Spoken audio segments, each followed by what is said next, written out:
내가 시험 문제를 내는데 쉽게 내려고 하는데 내 뜻대로 안 된다. 쉽게 내고 있는데 문제를 이제 내고 한 번 더 쉽게 하고 하는데 아 너네가 다 A를 맞았으면 좋겠는데 다 A를 맞을 수 있을까? 수업 시간에 가르치는 만큼만 내는데 A를 맞았으면 좋겠는데 근데 그렇다고 막 걔 발로 낼 순 없잖아 문제를. 시험 문제인데 그래도 3학년 화학2 그래서 좀 걱정이네.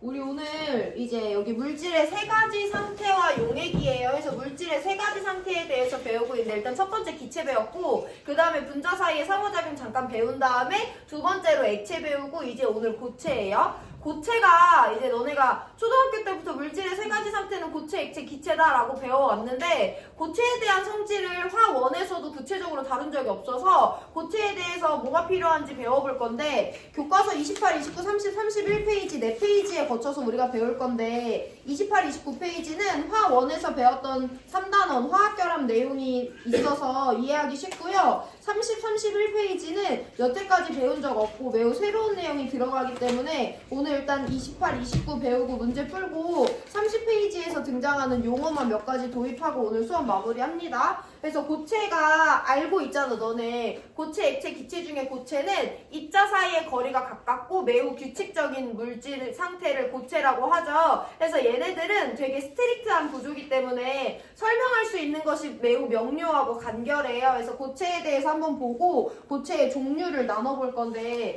교과서 28, 29페이지 다 읽을 건데 밑줄 치라고 하는 부분만 치시면 됩니다. 고체입니다. 우리 주변을 살펴보면 물질은 대부분 액체나 기체보다 고체로 존재하는 게 많아요. 밑줄. 고체는 액체와 마찬가지로 온도나 압력에 따라 부피가 거의 변하지 않아. 입자 사이의 거리가 이미 붙어있기 때문에 외부 조건을 변해도 부피도 변하지 않고요. 모양도 변하지 않아요. 액체보다 입자 간 거리가 가깝고 더 강하게 상호작용합니다. 따라서 입자가 자유롭게 이동하는 병진운동이나 회전운동은 거의 불가능하고요. 고정된 위치 안에서 진동운동만 합니다. 중요한 건 아닌데 입자의 운동은 크게 세 가지 있어요. 제자리 진동운동 있고요. 빙글빙글 도는 회전운동 있고요. 그냥 진짜 변위를 바꾸면서 운동하는 걸 병진운동이라고 하는데 기체는 셋 다 해요. 근데 고체는 제자리 진동운동만 하고 회전도 못하고 병진운동도 못해요. 고체의 분류가 오늘 수업의 메인인데 밑줄 칩니다. 고체는 구성 입자의 배열 상태에 따라 일단 결정성 고체와 비결정성 고체로 나눌 수 있다. 결정성 고체는 염화나트륨, 다이아몬드, 금속 등과 같이 입자들이 규칙적으로 배열되어 있는 고체로서 입자 간 결합력이 모두 같아. 규칙적이니까 녹는 점이 일정하다. 비결정성 고체는 유리, 고무, 엿 등과 같이 입자들이 불규칙하게 배열되어 있는 고체로 입자 간 결합력이 달라 녹는 점이 일정하지 않다. 아직 밑줄 치고 그 밑에 또 밑줄 칩니다. 이제 결정성 고체에 대해서 조금 더 자세히 볼 건데 밑줄. 결정성 고체는 결정이라고 짧게 부르기도 하는데 결정은 이루는 입자 간 화학결합의 종류에 따라 이온, 분자, 공유, 금속 네 가지 결정으로 나눠볼 수 있다. 냈다 볼 거예요. 첫 번째 이온 결정은 계속 밑줄. 양이온과 음이온이 이온 결합을 하여 규칙적으로 배열된 결정이다. 까지 밑줄 치시고 이온 결정에는 염화나트륨, 염화세슘 등이 있다. 다시 밑줄. 이온 결정은 한 개의 이온이 반대 전하를 띠는 여러 개의 이온과 결합하기 때문에 비교적 단단하고 녹는 점이 높다. 29페이지 넘어가서 밑줄 칩니다. 두 번째는 분자 결정이에요. 공유 결합으로 이루어진 분자들이 분자 간 힘으로 인해 규칙적으로 배열된 결정이다. 까지 밑줄 치시고 분자 결정에는 얼음, 드라이아이스, 아이오딘, 나프탈렌 등이 있다. 다시 밑줄. 분자 결정은 분자 간 힘으로 형성되므로 다른 결정에 비해 입자 간 힘이 상대적으로 약하다. 따라서 분자 결정은 녹는 점이 낮은 편이며 승화성을 지니기도 한다. 그림 밑에 세 번째 공유 결정입니다. 공유 결정은 밑줄. 각 원자가 공유 결합하여 그물처럼 연결된 결정으로 원자 결정이라고도 한다. 공유 결정에는 탄소 원자로 이루어진 다이아몬드, 흑연, 규소 원자와 산소로 이루어진 석영 등이 있다. 공유 결정은 모든 원자가 공유 결합으로 강하게 연결되어 있어 녹는 점이 매우 높고 단단하다. 밑줄 다 쳤고요. 그림 밑에 마저 밑줄 칩니다. 금속 결정은 금속 원자가 금속 결합을 하여 규칙적으로 배열된 결정이다. 까지 밑줄 그냥 읽어요. 금속 결정에는 나트륨, 구리, 알루미늄 등이 있다. 다시 밑줄. 금속 결정은 녹는 점이 높고 광택이 있다. 라고 되어 있어요. 우리 오늘 배우는 건 고체의 분류가 키워드예요. 고체는요 일단 크게 어떤 애랑 어떤 애로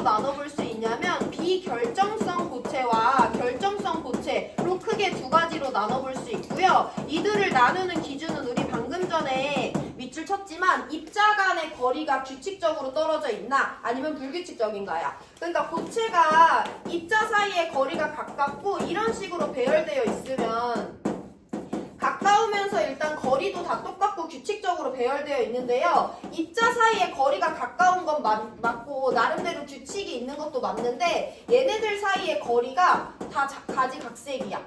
만약에 이렇게 생긴 고체가 있다고 하면 어쨌든 입자 사이의 상호작용에 의해 그 상호작용이 매우 크니까 따닥따닥 붙어있는 거고 그래서 고체 상태인 거잖아. 입자 사이의 상호작용은 뭐에 큰 영향을 받냐면 입자 사이의 거리에 영향을 받아요. 오늘 이게 되게 중요하다. 입자 사이의 거리가 짧으면 작용하는 힘의 세기가 세지 입자 사이의 거리가 멀면 작용하는 힘의 세기가 조금 더 약할 거 아니야. 근데 비결정성 고체는요 입자 사이의 거리가 불규칙해. 그럼 얘네 사이의 상호작용도 긴 데는 약하고 짧은 데는 강하고 이런 특징이 있고요. 결정성 고체는 그들 사이의 거리가 다 일정한 간격으로 떨어져 있어요. 그럼 얘네들은 입자 사이의 거리가 균일하네? 그럼 입자 사이의 상호작용의 크기도 균일하다라고 해서 일단 크게 결정성 고체와 비결정성 고체를 구별하는 기준은 입자 사이의 거리가 균일한가 불균일한가예요. 그럼 비결정성 고체는 우리가 이런 규칙적이지 않은 애들은 보통 교육과정에서 설명을 잘 안 하는데 여기에 대해서 하나 이해해야 되는 건 그럼 내가 얘를 녹일 거야. 얘 고체잖아.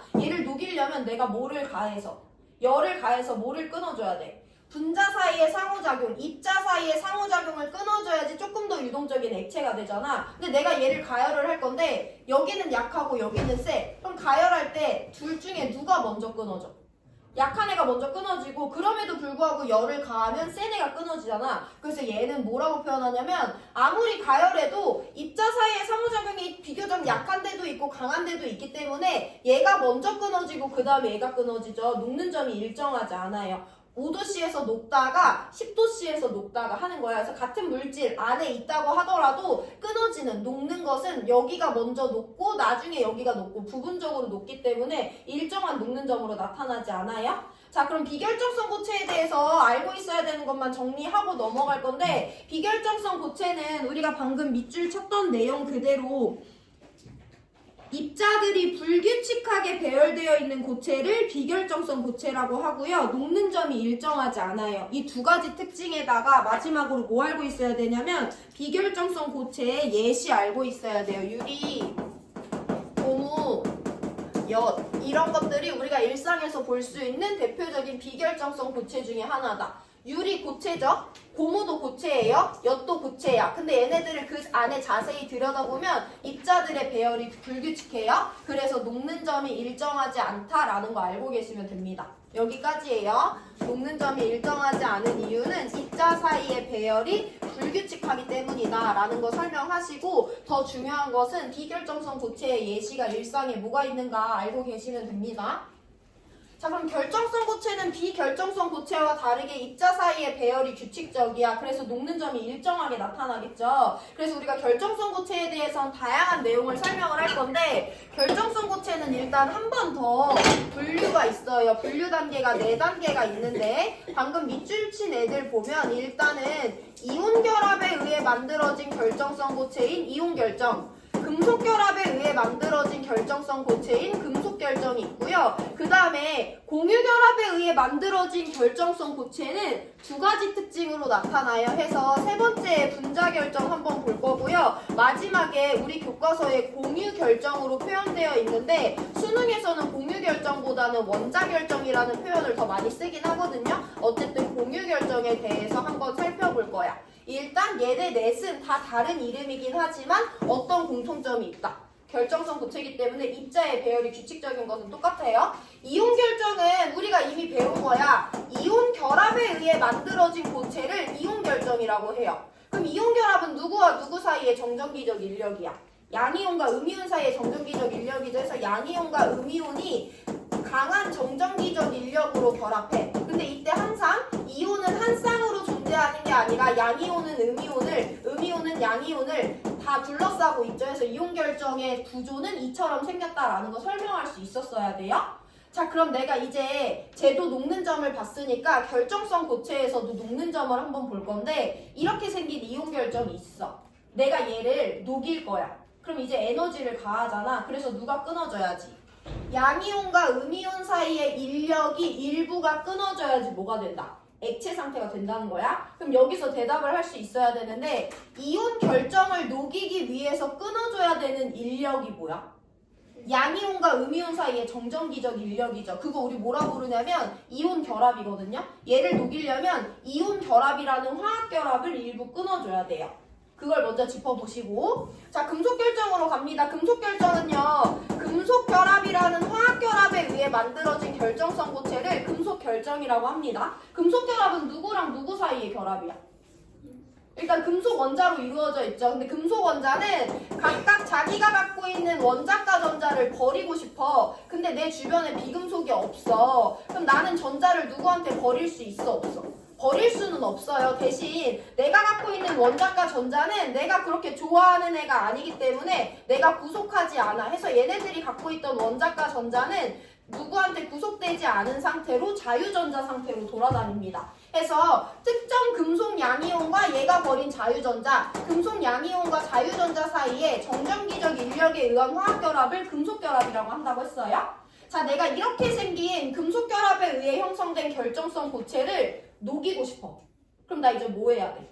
이들 사이에 존재하는 인력을 좀 끊어줘야지 녹일 수가 있지. 그럼 내가 끊고 싶은 대상은 누구냐면 이 금속 양이온과 자유전자 사이의 결합을 끊어줘야지 얘를 녹일 수가 있거든요. 그럼 일단 짚어볼 건데 금속 결정을 녹이기 위해서 내가 끊어줘야 되는 것은 금속 결합이라는 화학 결합이에요.